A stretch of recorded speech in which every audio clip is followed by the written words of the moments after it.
Hello everyone, कैसे हैं आप सभी लोग। आशा करता हूं आप सभी लोग एकदम बढ़िया होंगे। मैं भी बहुत बढ़िया हूं। जैसा कि आप लोग जानते हैं, आज आप लोगों का corporate financial reporting CMA final का पेपर नंबर 18 कंप्लीट हुआ है। तो मैं लेकर के आया हूं आप लोगों के लिए एमसीक्यू सॉल्यूशन एंड पेपर का डिटेल रिव्यू। जी हाँ, सही सुना आप लोगों ने। मैं आप लोगों को बताने वाला हूं इस पेपर का डिटेल ओवरव्यू, और साथ ही साथ मैं आपको बताऊंगा इस पेपर के एमसीक्यू का सॉल्यूशन भी। चलिए, आइए शुरुआत करते हैं एमसीक्यू के सॉल्यूशन के साथ। देखिए, इस बार का जो पेपर आया है, पेपर का मैंने ओवरऑल जब मैंने पूरा पेपर रीड आउट किया तो इसके अंदर देखा कि पेपर मॉडरेट है। हम ये भी नहीं बोल सकते कि पेपर बहुत ज्यादा टफ आया है, और हम ये भी नहीं बोल सकते कि पेपर बहुत ज्यादा इजी आया है। लेकिन इसके अंदर मैं आपको एक क्लियर कर दूं, जो आपको एबीसी एनालिसिस बना करके दिया गया था उसके अकॉर्डिंगली ही आपका पेपर आया है पूरा का पूरा। राइट। देखिए, क्वेश्चन नंबर 1 पूछा गया आप लोगों से related to the depreciation. In AS number 36 के अकॉर्डिंग आपसे पूछा गया डेप्रीशिएशन। तो जो एसेट्स की रीवैल्यूड प्राइस होती है, रीवैल्यूड प्राइस है 29 लाख रुपी, स्क्रैप वैल्यू है 1 लाख रुपी, और रिमेनिंग लाइफ बची है 8 ईयर्स। तो जो आपका क्वेश्चन नंबर 1 है उसका करेक्ट आंसर होने वाला है सी। राइट। सेकंड क्वेश्चन आपसे पूछा गया फॉरेन एक्सचेंज का, और काफी बार मैंने आप लोगों को बोला कि फॉरेन एक्सचेंज का या तो 7 मार्क्स का क्वेश्चन, बट एक चीज कंफर्म्ड है कि इसका एमसीक्यू आता ही आता है। तो आप लोगों से बोला गया $14 लाख का आपने गुड्स बाय किया 5 मंथ्स के क्रेडिट पे। उस समय एक्सचेंज की रेट चल रही थी 85 की, और अभी एक्सचेंज की रेट 31 मार्च को चल रही है 87.5 की। तो पर डॉलर आपको नुकसान हो गया 2.5 का। जब मैं इसको $14 लाख से मल्टीप्लाई करूंगा तो इसका करेक्ट आंसर आएगा ए। हमें $35 लाख का नुकसान हो 35 लाख का नुकसान हो चुका है, एक्सचेंज लॉस हो चुका है। अगली बात करूं क्वेश्चन नंबर 3, यहाँ पे डेफर्ड टैक्स एसेट्स एंड के बारे में आप लोगों से पूछा गया है। Deferred tax assets and deferred tax liability के बारे में आपकी टोटल डेप्रीशिएशन लग रही है 1 लाख रुपए की, और टैक्स की रेट आप लोगों को दे रखी है 30%। मैं इसका कंप्यूटेशन करूंगा तो इस क्वेश्चन का एकदम करेक्ट आंसर आप लोगों का आने वाला है बी। जी हाँ, सही सुना आप लोगों ने। इस क्वेश्चन का करेक्ट आंसर होगा B. Deferred tax liability create हो रही है 30,000 रुपए के। नेक्स्ट क्वेश्चन आप लोगों से इन एएस नंबर 8 से पूछा गया है, थियोरेटिकल कंसेप्ट है। बोल रहा है a company changes its method of valuation of inventory from the weighted average method to the FIFO method as per in AS 8। This change should ordinary be accounted for as. इसको हम बोलते हैं change in accounting policy retrospectively, कि एक बार मैंने अगर कोई भी अकाउंटिंग पॉलिसी फॉलो की है तो मुझे परमानेंटली चेंजेस जो करने हैं वो परमानेंटली शुरू से करने पड़ेंगे। तो इस क्वेश्चन का करेक्ट आंसर है सी। अगला क्वेश्चन अगेन आप लोगों से पूछा गया related to the recognition of the equity shares. आपका इंड एस नंबर 109 से पूछा गया है। यहाँ पे बोला गया Padma limited has purchase equity share at a cost of 12 lakh rupee which also happen to be its fair value. तो ये फाइनेंशियल इंस्ट्रूमेंट के बारे में आपसे पूछा गया। तो इस क्वेश्चन का एकदम करेक्ट आंसर होने वाला है C, 12 lakh rupee fair value. Next question पूछा गया है value of equity share according to the method of outstanding shares के अकॉर्डिंग आप लोगों से इसकी वैल्यू पूछी गई है। जहां पे आप लोगों को बोला गया कि नॉर्मल रेट ऑफ रिटर्न है 8% and the profit available to equity share holder है 3,83,125, और आपको बोला गया है calculate the value of equity share under the fair value method. तो फेयर वैल्यू मेथड के अकॉर्डिंग हम कैलकुलेट करेंगे तो हमारी अर्निंग्स है टोटल 3,83,125, और हमारी एक्सपेक्टेड रेट ऑफ रिटर्न है 8%। जब मैं इसे सॉल्व करूंगा तो इस क्वेश्चन का करेक्ट आंसर आने वाला है सी। जी हाँ। नेक्स्ट क्वेश्चन अगेन आपसे पूछा गया है related to the calculation of goodwill and gain on bargain purchase. पूरा का पूरा कंप्यूटेशन आप लोगों को नॉर्मल क्लासेस के अंदर करवाया गया है, और डिटेल के अंदर आपको बताया गया है कि किस अकॉर्डिंग हम लोग कंप्यूटेशन करते हैं। तो इस क्वेश्चन का करेक्ट आंसर आपका होने वाला है D. Purchase consideration 49,94,400 and goodwill की वैल्यू आएगी 5,94,400। नेक्स्ट क्वेश्चन पूछा गया है as per in AS 103 gain on bargain purchase कैसे कैलकुलेट होगा। तो देखिए, हम लोग गुडविल का फॉर्मूला लगाते हैं, और अगर हमारा आंसर नेगेटिव में आता है तो उसे हम बोलते हैं गेन ऑन बार्गेन परचेज।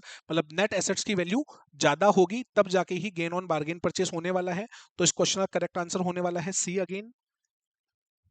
फिर नेक्स्ट क्वेश्चन आपसे पूछा गया है related to the internal reconstruction. बोला गया a company undertake internal reconstruction and revalue it assets and liability as under land and building की वैल्यू आपको बुक वैल्यू है 15 लाख की, और यहाँ फेयर वैल्यू बता दी 20 लाख रुपए की। मशीनरी की वैल्यू बोल रखी है 10 लाख जिसकी वैल्यू हो गई 9 लाख की, तो यहाँ पे तो मुझे 5 लाख का गेन हो गया और यहाँ पे मुझे 1 लाख का लॉस हो गया, तो कैपिटल रिडक्शन हमारा हो जाएगा 4 लाख रुपी। नेक्स्ट पूछा गया है आपसे एनसीआई की वैल्यू पूछी गई है। P Limited acquired 75% of S Limited for 18 lakh when the fair value of identifiable net assets 20 lakh rupee. NCI is measured at proportionate share of net assets के अकॉर्डिंग पूछा गया है। एनसीआई की value निकालनी है, तो नेट एसेट्स से 20 लाख, इसका मैं डायरेक्टली निकाल दूंगा 25%, तो इस क्वेश्चन का करेक्ट आंसर आपके आने वाला है 5 लाख रुपी। नेक्स्ट क्वेश्चन अगेन पूछा गया है रिलेटेड टू द, अगेन मैं बात करूं, ये भी आपका पूछा गया है goodwill gain on bargain purchase और जो हम लोग इन्वेस्टमेंट करते हैं उसकी वैल्यू से related. G Limited acquired 30% interest in the H Limited for 3 lakh and account for it using the equity method. During the year, H Limited earned a profit of 2 lakh rupee and declared dividend of 50,000. 2 lakh की earning हुई है, 50,000 का dividend distribute कर दिया, तो आपके पास value रह गई केवल 1,50,000 रुपी। इसमें आपका पार्ट है 30%, तो आपको एक्स्ट्रा बेनिफिट मिलने वाला है 45,000 रुपए का, और पहले आपने इन्वेस्टमेंट किया था 3 लाख का, तो इन्वेस्टमेंट को आप अपनी कैरिंग अमाउंट जो दिखाएंगे 3,45,000 दिखाएंगे, तो इस क्वेश्चन का करेक्ट आंसर आपके पास आने वाला है बी। नेक्स्ट क्वेश्चन अगेन फिर से अब बात करें एएस नंबर 110103 से रिलेटेड ही क्वेश्चन है, जहां पे 110 के अंदर आपको बताया जाता है कि जब कभी भी सिग्निफिकेंट इन्फ्लुएंस होता है तो हम लोग फॉलो करते हैं इन एएस नंबर 28 एसोसिएट रिलेशन के लिए, तो इस क्वेश्चन का करेक्ट आंसर होने वाला है ए। नेक्स्ट क्वेश्चन है आपका बॉटम लाइन से related, the key challenge for implementation of quadruple bottom line reporting to do not include, किसे इंक्लूड नहीं किया जाता है, तो इस क्वेश्चन का करेक्ट आंसर है सी। उसके बाद करूं फिर से आपका जो क्वेश्चन पूछा गया है related to the value addition से पूछा गया है शेयर होल्डर वाले पार्ट से, तो इस क्वेश्चन का करेक्ट आंसर है A. Is the accounting surplus generated by business and distributable not only to owners, ये सारे के सारे स्टेक होल्डर्स को भी दिखाता है, राइट। फिर आपसे पूछी गई है गसाप की फुल फॉर्म, तो गसाप की फुल फॉर्म होती है government accounting standard advisory board. तो ये थे आपके सारे के सारे एमसीक्यू के सॉल्यूशंस, राइट। अब मैं अगर आगे आप लोगों से इस पेपर के बारे में बात करूं, तो जो हमने एबीसी एनालिसिस बनाया था, जो आपको मैंने बोला था कि स्टार्टिंग के अंदर पीपी पूछता है, इस बार पीपी नहीं पूछा गया है। इस बार 2 का जो ए क्वेश्चन आप लोगों को दिया गया है वो रिलेटेड दिया गया है आपका deferred tax assets and deferred tax liability से सारे के सारे एडजस्टमेंट के साथ, उस भी आप पे आपसे पूछा गया है क्वेश्चन नंबर 2 का ए इन एएस नंबर 12।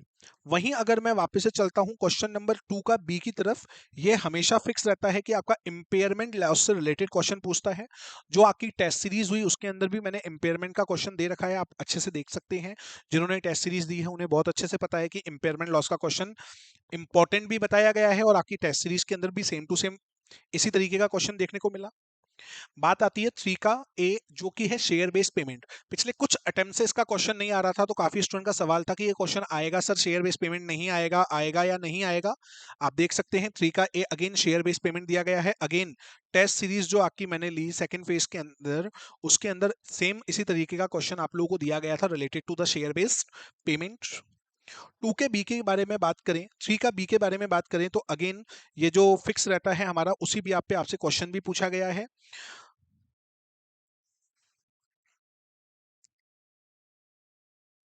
जैसे कि हम लोग हमेशा से जानते हैं 3 का बी गुडविल या शेयर्स बोलता है, और इंपॉर्टेंट हर बार के लिए गुडविल रहता है, तो अगेन 3 का बी आपको गुडविल दिया गया है। तो अगर मैं पैटर्न की बात करूं, जो पैटर्न आप लोगों को बताया गया है उसी पैटर्न के क्वेश्चंस आप लोगों के आए हैं, जो कि हमारा एबीसी एनालिसिस है, और जो हमारे टेस्ट सीरीज के पैटर्न के पेपर थे उसी के अकॉर्डिंग आपसे सारे के सारे क्वेश्चंस दिए गए हैं अगेन पेपर के अंदर। नेक्स्ट क्वेश्चन जो फोर्थ का ए है, फोर्थ के ए के बारे में बातचीत करूं मैं, तो इसके अंदर आपको कैलकुलेट करवाया गया है एक, हम बात करें फाइनेंशियल कंपोनेंट से रिलेटेड क्वेश्चन पूछा गया है कि इक्विटी कंपोनेंट कौन सा है फाइनेंशियल इंस्ट्रूमेंट से रिलेटेड। वैसे काफी बार इस चैप्टर में से क्वेश्चन दिया जाता था रिलेटेड टू एनबीएफसी, बट इस बार क्वेश्चन हमें देखने को मिल रहा है related to the financial instrument. Fourth का बी, एज यूजुअल हमेशा क्वेश्चन पूछा जाता है इंटरनल रिकंस्ट्रक्शन का, 7 मार्क्स का क्वेश्चन आपका। क्वेश्चन को जब मैंने पूरा का पूरा रीड आउट किया, ये वही पास्ट एग्जाम से रिलेटेड क्वेश्चन है, जो सेम ऐसा ही क्वेश्चन एक पास्ट एग्जाम के अंदर दे रखा है, वहीं से ये क्वेश्चन आप लोगों का पूछा गया है।